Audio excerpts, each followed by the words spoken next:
안녕하세요. 저는 경기도에 살고 있는 30대 여성입니다. 전 그렇게 길지 않은 결혼 생활 끝에 며느리를 돈 나오는 ATM기 정도로 아는 시모와 친정의 호의를 개똥으로 한 남편에게 시원하게 한 방 먹이고 이혼을 해버렸는데요. 저의 기가 막히고 코가 막힌 사연 한번 들어봐 주실래요? 저와 남편의 시작은 지인의 소개였어요. 우연히 지인과 함께하는 식사 자리에 남편도 함께 합석하게 되었고, 그 자리에서 자연스럽게 소개를 받게 되었어요. 처음부터 남편이 마음에 들었던 건 아니었어요. 하지만 만나면 만날수록 괜찮은 사람이란 생각이 들었고, 자상하고 다정한 남편의 모습이 좋아지며 연애까지 하게 되었죠. 그렇게 연애 3년 차에 되던 해에 남편과 저는 결혼을 하게 되었어요. 제가 남편과 결혼을 결심하게 된 가장 큰 이유는 저에게 한없이 잘하는 남편의 모습이 있기도 했지만 혼자 계신 엄마에게도 아들처럼 싹싹하게 구는 남편의 모습에 결혼을 결심하게 되었죠. 남편이 엄마에게 싹싹하게 구는 만큼 저도 자연스레 시모에게 잘하게 되었고 저흰 결혼까지 순탄하게 하게 되었습니다. 그렇게 결혼식을 마치고 꿈만 같던 신혼여행에서 돌아온 날 저흰 시댁에 선물을 드리기 위해 시댁에 들렀고 그날 전 시모가 제가 알던 시모와는 조금 다르다는 것을 느끼게 되었어요. 결혼하기 전 잠깐 만나 대화를 나눌 때는 한없이 고상하고 다정한 사람이었는데 신혼여행에서 돌아와 고심해서 준비한 선물을 드리니 대놓고 표정이 일그러지는 것이 아니겠어요? 그러면서 하는 말은 저를 더 황당하게 만들었죠. 선물이 이게 다니? 고작 스카프? 사돈 선물은 뭐 샀니? 고작이라뇨. 거기에다 고작이라고 하기엔 그 스카프는 고가의 명품 스카프였고 평소 스카프를 많이 착용한다는 남편의 의견에 따라 남편이 직접 고른 비싼 스카프였어요. 전 그 순간 어이가 없었지만 최대한 아무렇지 않은 척하며 시모의 물음에 답해줬어요. 저희 엄마는 작은 카드 지갑 샀어요. 그리고 어머님 선물은 이 사람이 어머님 스카프 좋아한다고 이 사람이 고른 거예요. 그래, 엄마. 그거 비싼 명품 스카프야. 엄마 명품 스카프 갖고 싶다고 했었잖아. 사돈은 지갑이고 나는 왜 스카프야? 선물 가지고 차별하니 지금? 차별은 무슨. 엄마, 스카프가 지갑보다 더 비싸. 왜? 지갑으로 바꿔줄까? 엄마가 명품 스카프 갖고 싶다고 해서 나름 신경을 쓴 건데 지갑이 더 좋으면 지갑으로 다시 사줄게. 아니야. 이왕 사왔으니 잘 쓰마. 시모는 지갑보다 스카프가 더 비싸다는 말에 많이 당황한 듯 손사래를 치며 스카프를 야무지게도 챙기더군요. 그런 시모의 모습이 쉽게 이해가 되진 않았지만 그럴 수도 있다고 생각하려 애썼어요. 새 출발하는 좋은 날 괜한 불화를 만들고 싶지 않은 마음이 컸기 때문이죠. 거기에다 그 후에 이어진 식사 자리에선 시모는 다시 제가 알던 모습으로 돌아와 있었고 저는 그 문제를 깊이 생각하지 않고 넘기게 되었죠. 그렇게 시작한 결혼 생활은 생각했던 것보다 꽤 만족스러웠어요. 남편은 다정했고 시모는 저희의 생활에 무관심에 가까웠기에 가정에 불화가 생길 일이 전혀 없는 정도였습니다. 하지만 명절이라든지 생신날이 되면 시모가 과하게 용돈을 요구한다는 느낌을 지울 수가 없었어요. 그래도 좋은 게 좋은 거라고 형편껏 다 맞춰드리려고 노력했는데 생일을 얼마 앞둔 어느 날 시모가 전화로 이런 말을 하더라고요. 예, 옆집 며느리는 생일 때 갖고 싶은 거 마음껏 사라고 아예 카드를 줬다고 하더라. 얼마나 자랑하는지. 내 생일 얼마 안 남은 거 알지? 뭐 부담 주려는 건 아닌데 그냥 그렇다고. 이 정도면 그냥 무조건 카드를 내놓으라는 말과 다름이 없었고 저는 머리가 지끈하고 아파져 오더군요. 시모는 이런 말을 꼭 저에게만 했고 그렇다고 해서 명절 때 제가 드린 용돈이 적지 않은데 이번엔 아예 카드를 대놓고 요구하니 곤란한 건 사실이었어요. 1년에 한 번뿐인 생일날 카드 정도야 줄 수 있다고 생각하시는 분들도 계실 텐데 제가 그때까지 경험한 시모는 카드를 줬다간 카드를 준 제 손목을 분질러버리고 싶을 정도로 생각 없이 쓸 것이 분명했기에 선뜻 손이 나가지 않더군요.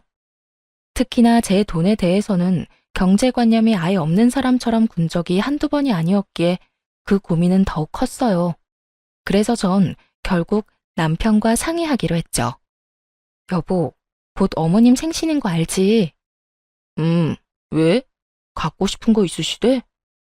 그게 옆집 아줌마네 며느리가 생일 선물로 갖고 싶은 거 사라고 카드를 줬다고 하시더라고. 들어보니 어머님도 카드 받고 싶으신가 봐. 어떻게 하지? 그래? 어떻게 하긴 뭘 어떻게 해. 그냥 통 크게 카드 드려.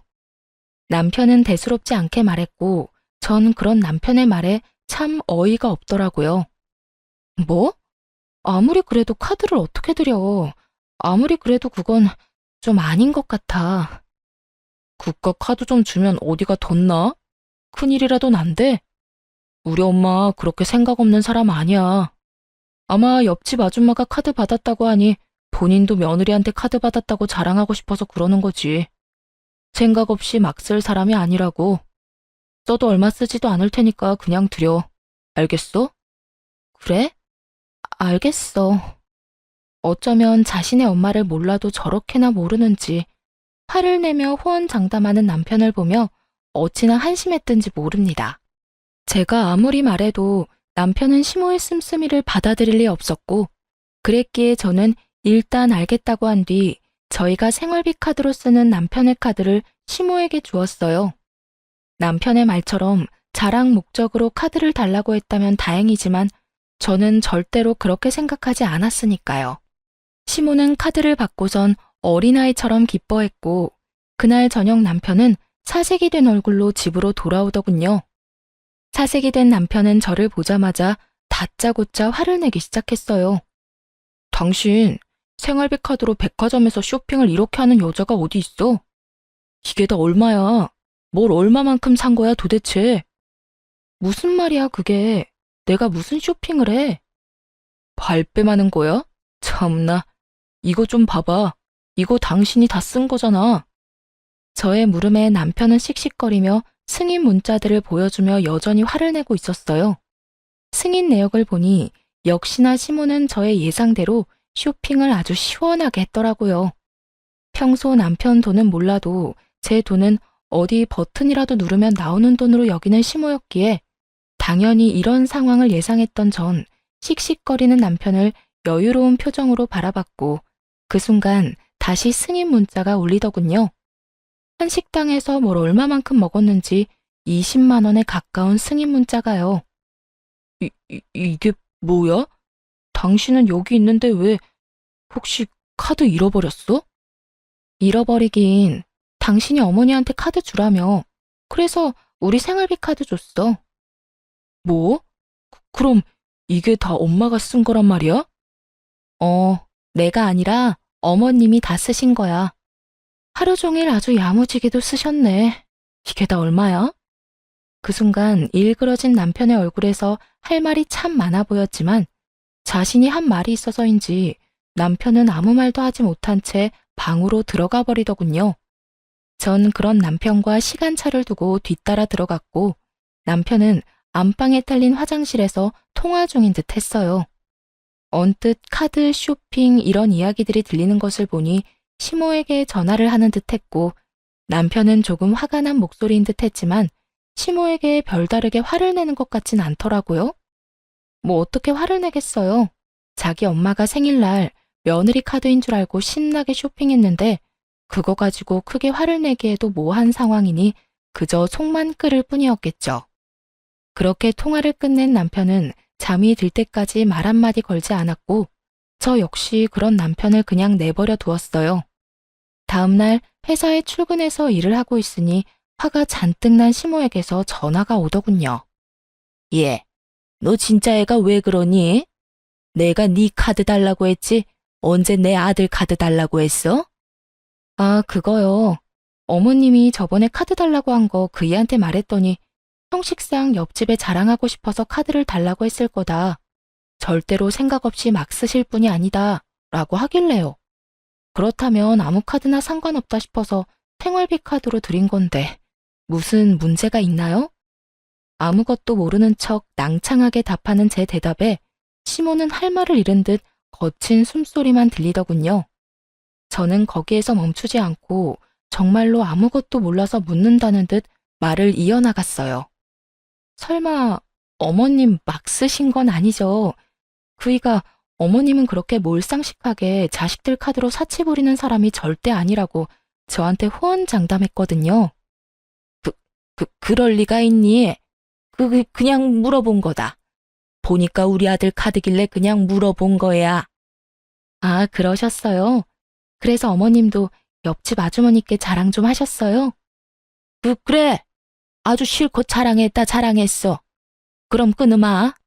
시모는 짜증 가득한 목소리로 전화를 끊어버렸고, 이로써 저는 시모가 제 생각과는 전혀 다른 사람이란 걸 확실하게 알게 되며 시모와 거리를 두며 지내게 되었어요. 시모와 거리를 두고 지내니 남편과의 관계도 나빠질 일이 없었고 나름 화목한 하루하루를 보내고 있었죠. 그러던 어느 날 전 하루 연차를 내고 친정에서 시간을 보내기로 했고 엄마와 밥도 먹고 오랜만에 휴식을 취하며 엄마가 휴대전화에 깔아달라고 했던 앱들을 깔고 있었어요. 그런데 그때 입금 알림이 울렸고 그 순간 제 두 눈을 의심하고 말았죠. 남편 이름으로 입금된 금액 5만 원. 참 경악스럽더라고요. 그 당시 저와 남편은 매달은 부담스러워 드리지 못하고 3개월에 한 번씩 양가 부모님께 용돈을 드리고 있었어요. 친정은 남편이, 시댁은 제가 드리고 있었는데 암묵적으로 정해진 금액이 30만 원에서 50만 원이었던 터라 저는 그렇게 드리고 있었는데 남편은 달랑 5만 원이라니 황당할 수밖에요. 전 그 자리에서 그간 입금 알림 문자들을 살펴보았고 남편 역시 처음엔 저와 비슷하게 보내다가 지난 1년 가까이는 5만 원을 보냈더군요. 5만 원이라니 저희 엄마를 무시하는 것도 정도가 있지. 이 정도면 그냥 보내지 않는 것이 더 낫지 않나요? 아무리 형편에 맞게 드리는 용돈으로 성의 표시라도 한다는 것이라지만 몇 달 뒤에 있는 자기 부모님 결혼기념일 기념으로 해외여행을 보내드린다고 큰돈을 들여 비행기 티켓부터 숙소까지 예약했다는 것을 뻔히 아는 상황이라 더욱 화가 나더군요. 전 괜히 엄마까지 신경 쓰이게 하고 싶지 않아 아무런 티를 내지 않고 시간을 보내다 집으로 돌아왔어요. 부글부글 끓는 마음을 안고 남편을 기다렸죠. 퇴근한 남편이 돌아오자 저는 현관문에서부터 남편에게 따져 물었죠. 당신 진짜 너무한 거 아니야? 다짜고짜 너무하다니 무슨 말이야? 알아들을 수 있게 말해줘야지. 나 다 알고 있어. 당신 근 1년 동안 우리 엄마한테 용돈 5만 원씩 보냈더라. 우리 엄마가 거지야? 5만 원이 없을까봐? 그럴 거면 차라리 보내지 말았어야지. 난 매번 당신 집에 적을 땐 30만 원, 많을 땐 50만 원씩 드리는 거 뻔히 알면서 뭐 5만 원? 지금 장난해? 우리 집이 그렇게나 만만하게 보였어? 애초에 양갓집에 3달에 한 번씩 용돈 주자는 사람도 당신이었잖아. 이러려고 용돈 주자고 했어? 아니, 그게 아니라 당신도 알잖아. 우리 엄마가 그때 생활비 카드로 쇼핑도 과하게 하기도 했고 이번에 부모님 결혼기념일에 여행 보내드린다고 돈도 많이 쓰기도 해서 여유가 없었어. 그걸 말이라고 해? 그럴 거면 아예 보내질 말든가 나한테 말하든가 했어야지. 애들 용돈 주는 것도 아니고 3달에 한 번, 그것도 당신이 그렇게 하자고 해서 드리는 용돈인데 그걸 딸랑 5만 원을 보내는 게 말이 된다고 생각해? 그리고 당신이 5만 원씩 보내기 시작한 게 1년이 다 돼가던데 그걸 변명이라고 하고 있는 거야? 지난 1년 동안 그렇게 힘든데 최근에 당신 부모님 해외여행 보내드릴 생각은 어떻게 했어? 다 말이 안 되잖아. 미안해. 이리저리 좀 힘들어서 그랬어. 내가 힘들다고 안 보내기엔 장모님이 기다릴 것 같아서. 그래도 5만 원은 아니었는데 미안해. 한 가지 확실하게 말할 수 있는 건 장모님을 무시한다거나 그런 건 전혀 아니었어. 난 장모님도 아무 말씀 안 하시니까 지레짐작으로 괜찮으신가 보다 하고 안일하게 생각했어. 정말 미안. 그런데 어떻게 알았어? 혹시 장모님이 말씀하셨어? 우리 엄마가 그런 말을 했겠어?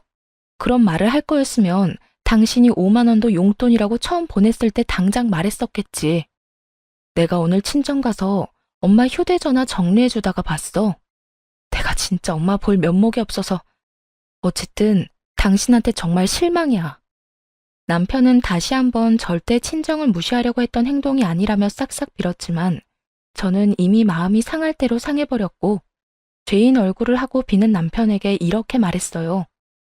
다 됐고 앞으로 각자 집은 각자 알아서 챙기자.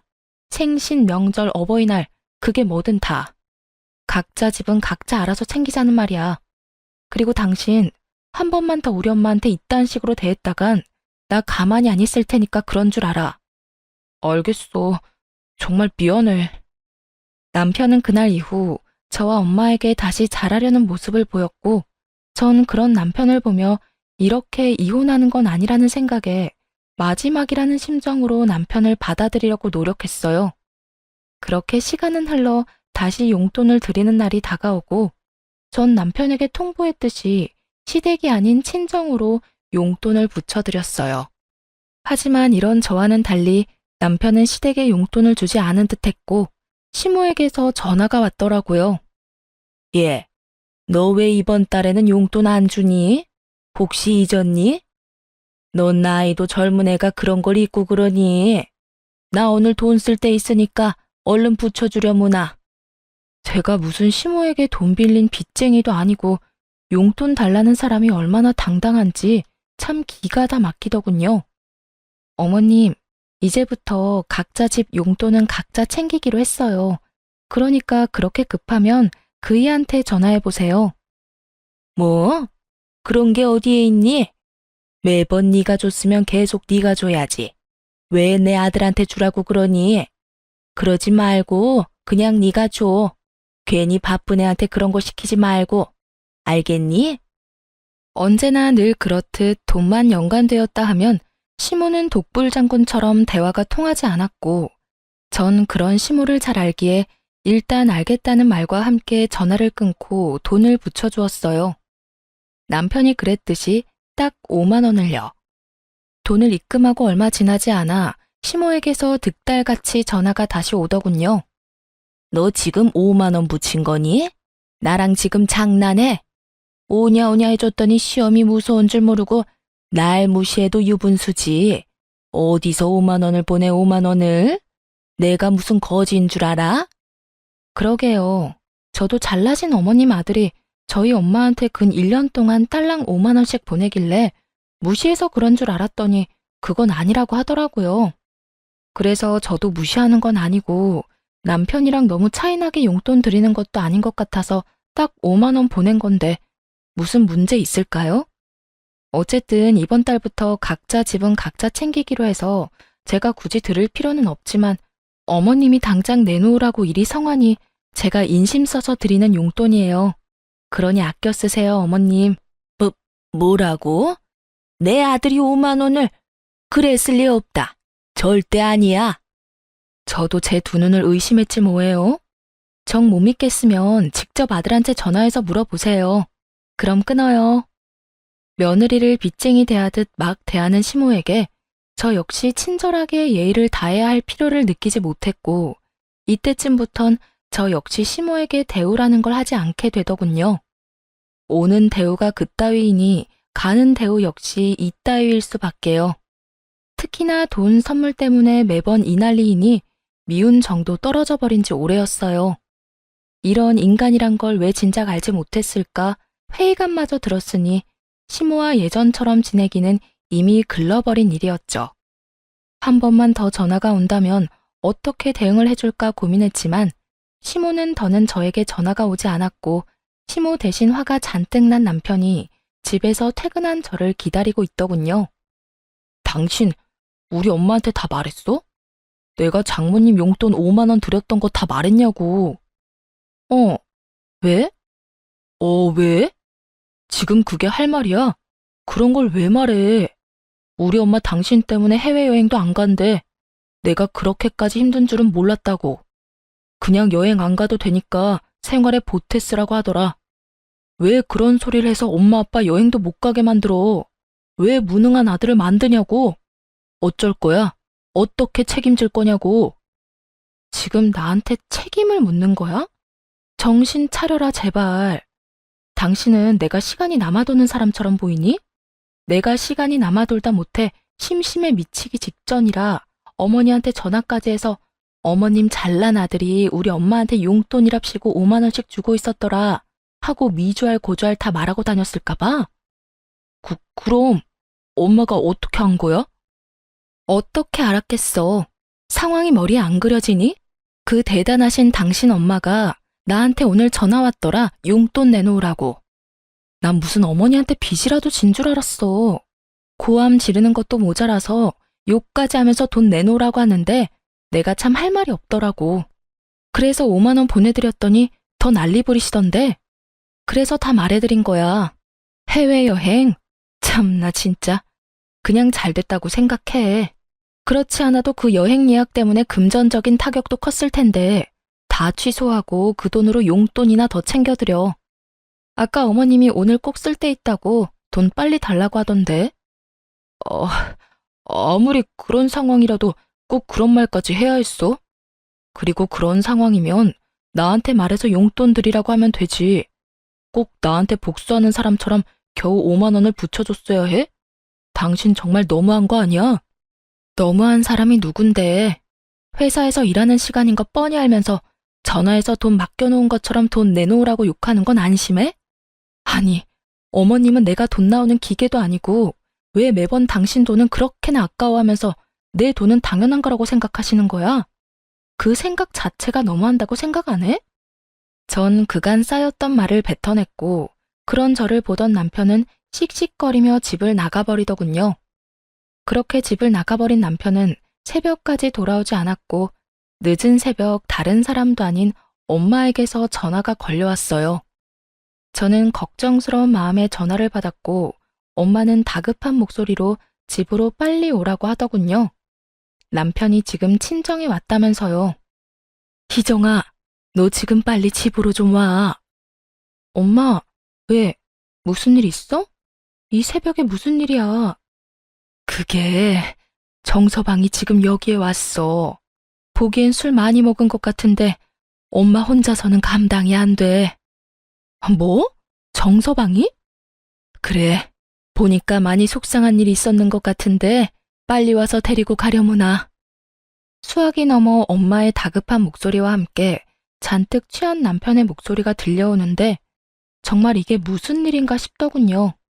전 서둘러 친정으로 갔고 현관문을 열고 마주한 장면은 정말 최악 중의 최악, 가관 중에 그런 가관도 없더군요.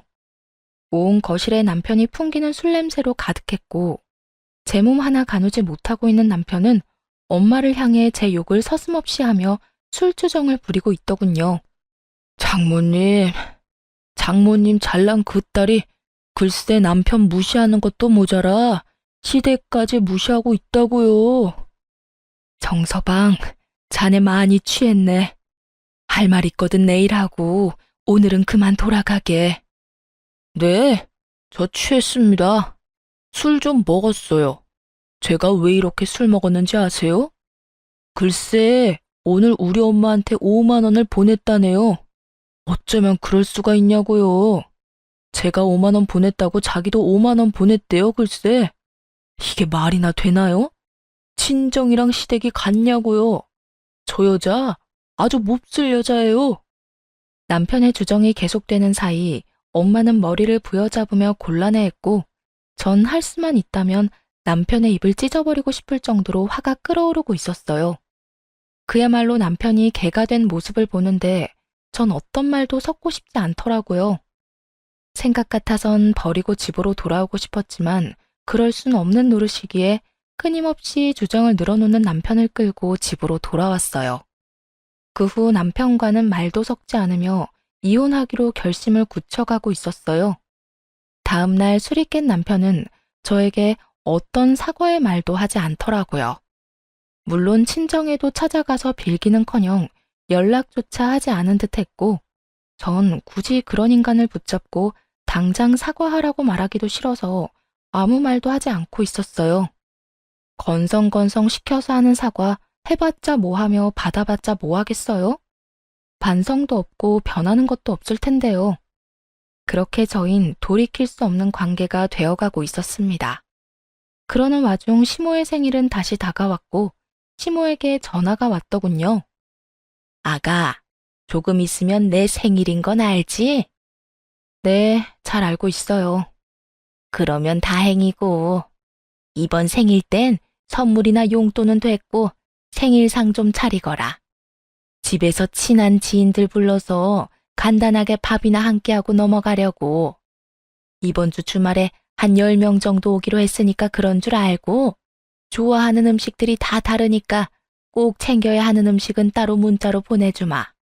아, 간단하게 10명이요? 이번 주말이고요. 그래. 그리고 생일 선물이나 용돈은 필요 없긴 하지만 정 네가 챙기고 싶으면 챙겨도 되니까 그렇게 알고. 그러면 주말에 보자. 이쯤 되니 화도 나지 않았고 어쩜 저런 생각을 다 해낼까 싶어 아낌없는 찬사마저 나오더군요. 제가 전화를 끊고 헛웃음을 뱉어내고 있으니 그런 저를 보던 남편이 무슨 일이냐고 물어왔고 전 남편에게 알려주었어요. 왜? 무슨 일이길래 그렇게 웃어? 우리 엄마 아니야? 맞아. 곧 어머님 생신이잖아. 이번엔 간단하게 지인분들 불러서 생신하고 싶다네. 간단하게 한 10명 부를 테니까 와서 상 차리라고. 10명이 간단하게가 맞는 거야? 당신 생각은 어때? 생신상? 그게 왜? 그리고 10명이면 간단한 거지. 옛날에는 동네 잔치도 하고 그랬어. 그 정도는 며느리로서 당연히 해야 할 도리 아니야? 이런니 저런니 군말하지 말고 생신상이나 제대로 준비해. 엄마 친구분들도 많이 오신다고 하니까 엄마 망신당하지 않게 제대로 솜씨 발휘해보란 말이야. 언제는 자기 부모 생신인데 왜 저보고 그런 고생을 하냐며 자기 부모 생신 땐 자신이 미역국부터 해서 다 준비할 테니 신경도 쓰지 말라던 남편은 어느새 저런 골빈말이나 뱉어내는 놈으로 변해 있더군요. 기대를 한 것은 아니었는데 이렇게 변해버린 남편을 직면하고 나니 더는 이런 남자와 함께 살 이유가 없다는 생각이 들더군요. 그깟 생일상 충분히 차려드릴 수 있는 일이었지만 이때까지 일어난 일들로 인해 충분히 시댁과 남편에게 실망했고 무엇보다 이혼을 고민하는 와중이었잖아요. 친정에서 그런 잘못까지 저질러 놓고서도 관계의 개선을 위해 전혀 노력하지도 않는 남편을 보며 저 역시 가정을 지키는 것을 포기한 것이었죠. 그렇게 이혼을 결심하는 그 순간에도 시모는 눈치도 없이 생일상에 꼭 올려야 할 음식들을 문자로 보내오고 있었고 전 이렇게까지 하는 시모를 보며 이혼 통보의 날을 시모의 생일로 정하게 되었습니다. 드디어 기다리고 기다리던 시모의 생일날, 전 남편과 함께 시댁으로 향했고 당연히 양손 가득 장을 봐올 거라 생각했던 시모는 빈손으로 시댁에 들어서는 저를 보며 이렇게 말하더군요. 예, 너 왜 빈손이니? 재료는 장 안 봐서 왔니? 아, 혹시 출장 뷔페 불렀니? 하긴 요새는 그렇게도 많이 한다고 하더라. 쓸데없이 가짓수 많이 하지 말고 제대로 된 음식 몇 가지 제대로 예약하지 그랬어. 음식은 괜찮게 한다니? 오늘 오는 친구들이 입이 고급이라 걱정스럽긴 하네. 시모는 혼자 김칫국을 사발채 들이키고 있었고 저는 그런 시모와 남편에게 할 말 있다며 잠시 앉아보라고 했죠. 그렇게 시모와 남편은 제 앞에 나란히 앉았고 전 준비한 말들을 시작했어요. 어머님, 오늘 출장 뷔페는커녕 생일상 준비조차 안 했으니까 지금이라도 친구분들 오지 말라고 연락하세요. 제 말에 시모와 남편은 인상을 있는 대로 구기더니 차례대로 저에게 따져 묻기 시작하더군요. 그게 무슨 말이니? 생일상을 안 차린다니? 너 오늘 내 생일인 거 잊었니? 생일상도 안 차릴 거면 여기에 왜 온 거야? 그러게, 당신 지금 무슨 말을 하고 있는 거야? 오늘 엄마 생일상 준비하라고 했었잖아. 며느리가 돼서 그 정도는 당연히 해야 한다고 했던 내 말 잊었어? 하나뿐인 며느리가 하나뿐인 시어머니 생일상 하나 못 차린다는 게 말이 된다고 생각해? 두 사람은 사태 파악을 전혀 하지 못하고 저에게 따져 묻기 바빴고 전 그런 두 사람에게 통보했습니다. 당신 말이 맞아. 그러니까 나 이 집 며느리 더는 안 할 거거든. 어머님, 저희 집 며느리 자리 반납할게요. 더는 더럽게 치사해서 못 해먹겠어요. 그러니까 제가 생신상이든 밥상이든 차릴 필요가 없지 않나요? 저의 통보에 시몬은 멍하니 저를 바라보았고 남편은 득달같이 몸을 세우며 저에게 따져 묻더라고요. 뭐? 그게 무슨 말이야? 며느리를 안 한다니? 설마 이혼이라도 하자는 말이야? 이혼해. 나 더는 이런 집 며느리도 당신 부인도 못 해먹겠어. 야, 이런 일로 이혼은 무슨 이혼이야? 생신상 차리는 게 뭐라고 이혼까지 해? 당신 이것밖에 안 되는 사람이야? 당신 정말 멍청하구나. 내가 이까지 생신상 때문에 이혼까지 하겠어? 그러면 도대체 왜 이혼까지 하자는 거야? 이걸 모르니까 이혼하자는 거야. 당신, 우리 친정에서 그런 일 있고 나서 우리 엄마한테 찾아가서 용서는 빌었어? 찾아가지는 못하더라도 전화로 용서는 구했냐고. 그것뿐이야.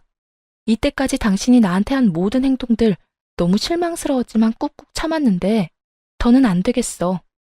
사위로서 도리는 다하지도 않으면서 며느리로서 도리는 과하게 바라는 당신이랑 더는 살고 싶지 않아. 남편은 자기가 저지른 잘못은 아는지 말이 없었고 그런 남편을 대신해 시모가 저에게 따지고 묻기 시작하더군요. 용서? 내 아들이 왜 사돈한테 용서를 구해야 해? 내 아들이 뭘 그렇게 잘못할 일이 있다고? 용서는 네가 나한테 구해야지. 이게 무슨 버릇없는 짓거리야? 어디 시어미 앞에서 이혼을 운운해? 어머님 그 잘난 아들이 꼭두 새벽에 만취가 돼서 친정에 찾아갔어요. 그뿐이에요. 저희 엄마 들으라고 제 욕을 또 얼마나 했는지 몰라요. 고함은 얼마나 질러대는지 제가 참 친정엄마 별 면목이 없더라고요.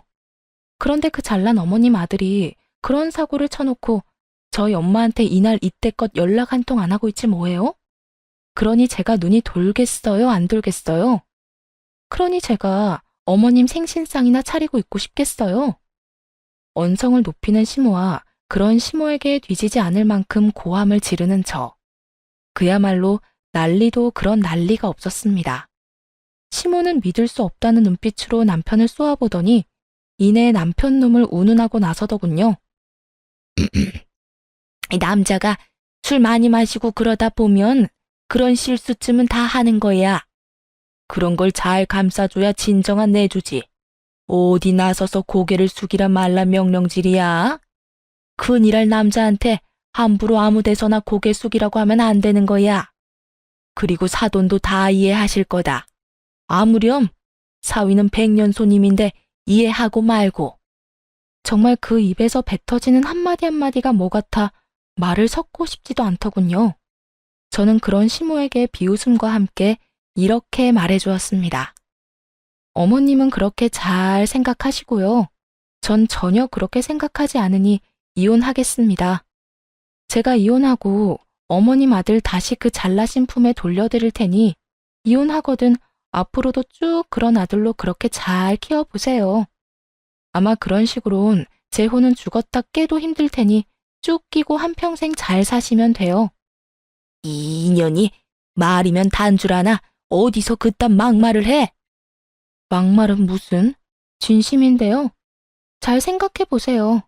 재혼을 한다 한들 어떤 여자가 버티고 살겠어요? 그러니까 저처럼 남의 집 귀한 자식 인생 망치지 말고 그냥 어머님 품에 쭉 끼고 사세요.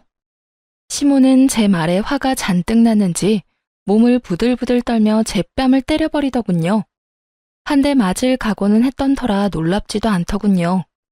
저는 시모에게 맞자마자 놀란 눈으로 상황을 지켜보는 남편에게 다가갔고 그대로 남편의 뺨을 때려버렸어요. 제가 남편의 뺨을 있는 힘껏 때려버리자 시모는 악소리를 지르며 저에게 달려들더군요. 내 인연! 어디서 내 아들을 때려? 네가 뭔데? 니까짓 게 뭔데 내 눈앞에서 내 아들을 때려? 오늘이 네 제삿날인 줄 알아. 내가 더 가만히 둘 것 같아? 전 악다구니를 쓰며 달려드는 시모의 팔을 붙잡아 내팽개치며 이렇게 말했어요. 제가 한 대 맞아들이니까 힘으로 저를 이길 수 있을 거라고 생각했어요? 예의상 한 대 맞아들인 거고 더는 남아있는 예의가 없어요. 그러니까 다신 제 몸에 손대지 마세요. 시모는 남편의 옆으로 고꾸라졌고 전 그런 두 사람에게 이렇게 말했어요. 이젠 정말 이혼밖에 없어. 그러니까 조용히 이혼해. 구질구질하게 굴지 말고. 저를 죽일 듯이 노려보는 시모와 망연자실한 남편 놈을 뒤로 한 채 저는 현관문을 열었고 현관문 앞은 언제 온 것인지 시모의 친구들이 줄지어 현관에 귀를 대고 있더군요. 언제 온 것인지 확실히 알 순 없었지만 한 가지 확실히 알겠는 건 저희의 다툼을 모두 들었다는 것이었어요. 저마다 표정이 놀람과 호기심 그리고 경악으로 눈을 반짝이고 있었거든요. 전 그런 구경꾼들을 위해 현관문을 닫지 않고 들어가 보라고 했고 그 열린 문틈으로 시모의 한탄이 들어오더군요. 이놈아, 어쩌다 그런 짓까지 했어? 술을 마시려거든 곱게 마셔야지. 어쩌다 사돈집까지 찾아가서 그딴 주정을 부렸냐고. 그리고 그딴 짓을 했으면 당장 다음 날이라도 찾아가서 용서를 구했어야지. 뭘 잘했다고 고개 빳빳이 들고 그러고 있어? 네가 사돈 용돈으로 5만 원 줬다고 할 때도 내가 기가 막혔는데 뭐? 술주정? 이걸 어쩔 거야? 그러면 어떻게 해? 돈이 없는데. 이게 다 엄마 때문이잖아. 엄마가 내 카드로 쇼핑만 안 했어도 5만 원 드릴 일도 없었고 엄마가 해외여행 보내달라고 노래만 부르지 않았어도 내가 그렇게 생활이 힘든 일은 없었다고. 술주정? 그까짓 게 왜? 엄마가 아까 그랬잖아. 남자가 술 마시고 그러다 보면 그런 실수도 하는 거라고. 실수 좀 한 것뿐인데 굳이 내가 장모님한테 찾아가서 용서까지 빌어야 해? 내가 왜?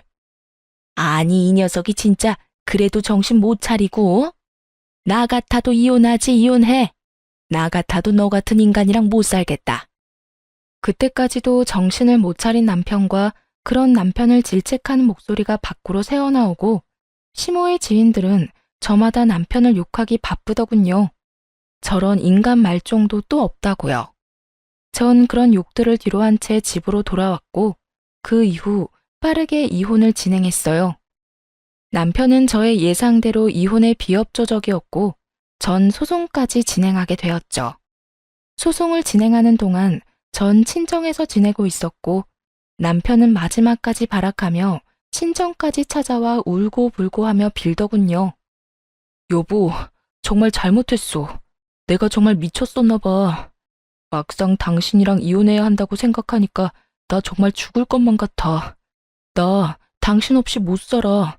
그러니까 사람 하나 살리는 셈 치고 한 번만 용서해주면 안 될까? 어쩌지? 난 당신이랑 살면 죽을 것 같은데? 여보, 내가 진짜 잘할게. 정말이야. 내가 이렇게 빌잖아. 진작 좀 잘하지 그랬어. 이제 와서 이래봤자 소용없으니까 그만하고 돌아가. 단호한 저의 태도에 남편은 도저히 안 되겠다 싶었는지 엄마 다리를 붙잡고 늘어지더군요. 장모님, 제가 앞전엔 정말 잘못했습니다. 제가 술을 너무 많이 마셔서 제정신이 아니었다고요. 그러니까 장모님이 이 사람 좀 설득해 주세요. 이런 일로 이혼이라니 말도 안 되잖아요. 그러게, 진작 좀 잘하고 살지. 이제 와서 이렇게 한들 무슨 소용이야. 이미 마음이 떠난 것을. 그러지 말고 일어나서 돌아가게. 나도 더는 할 말이 없네. 장모님, 그런 일 있기 전까지 제가 얼마나 잘했습니까? 이번 한 번만 넘어가 주시면 그것보다 곱절로 더 잘하며 살겠습니다. 정말이에요. 각서라도 쓸 수 있으니 한 번만 더 믿어주세요.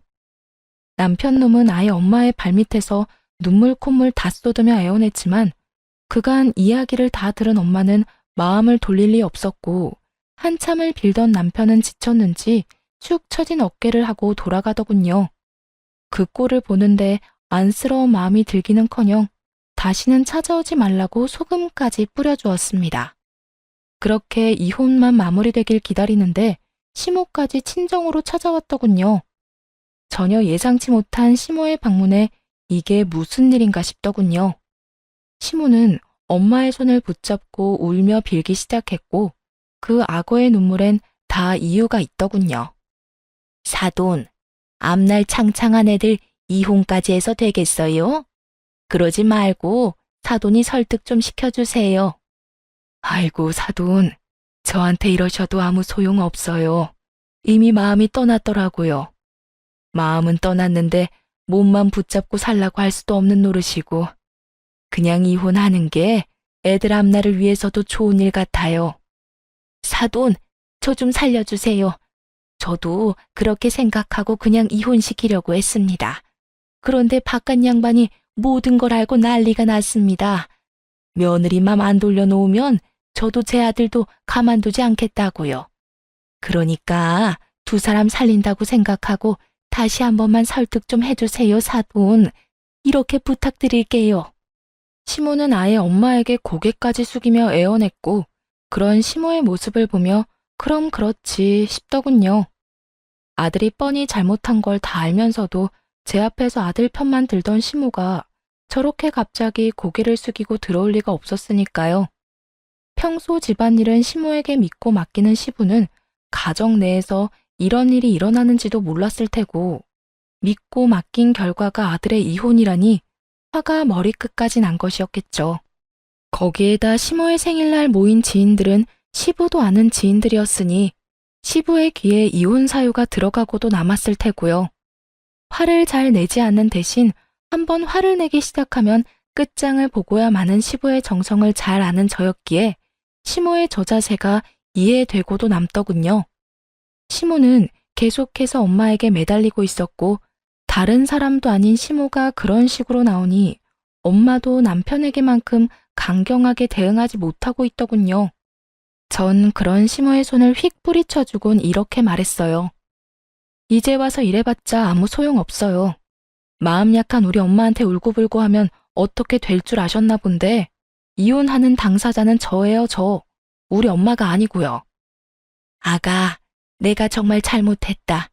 네가 한 번만 마음 돌려주면 앞으론 너희한테 연락도 하지 않으마.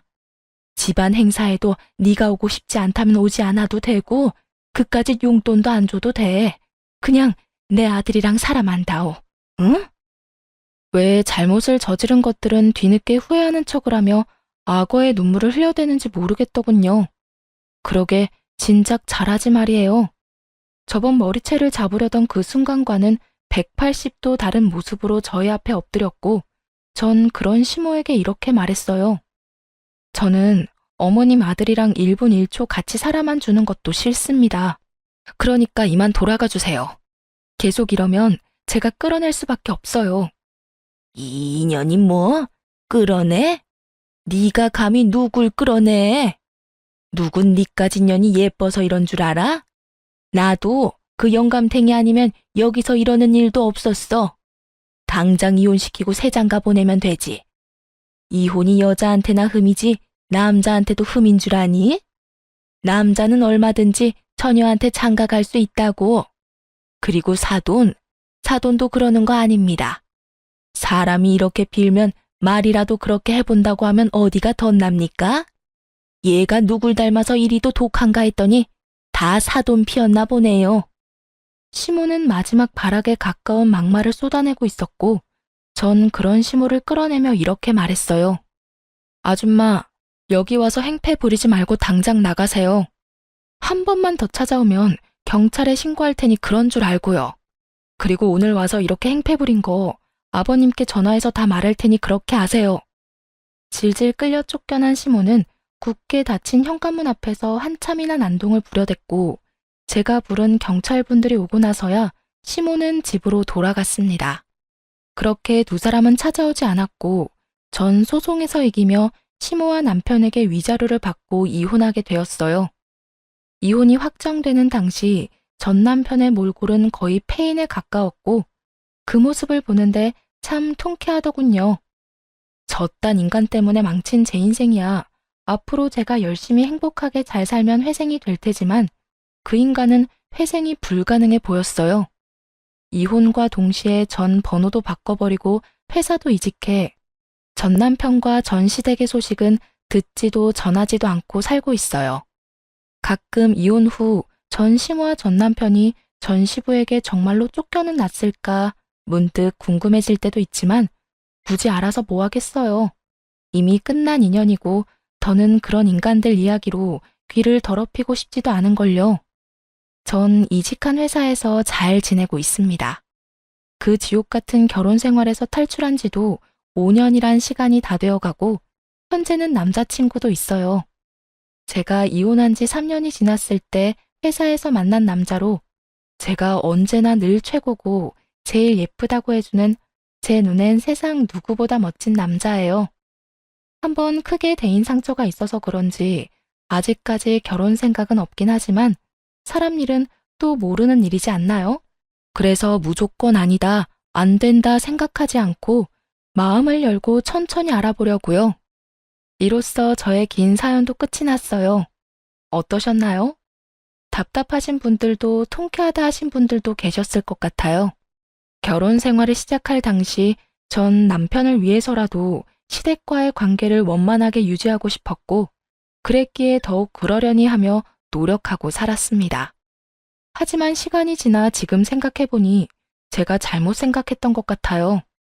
아닌 건 아니고 옳은 건 옳은 건데 말이죠.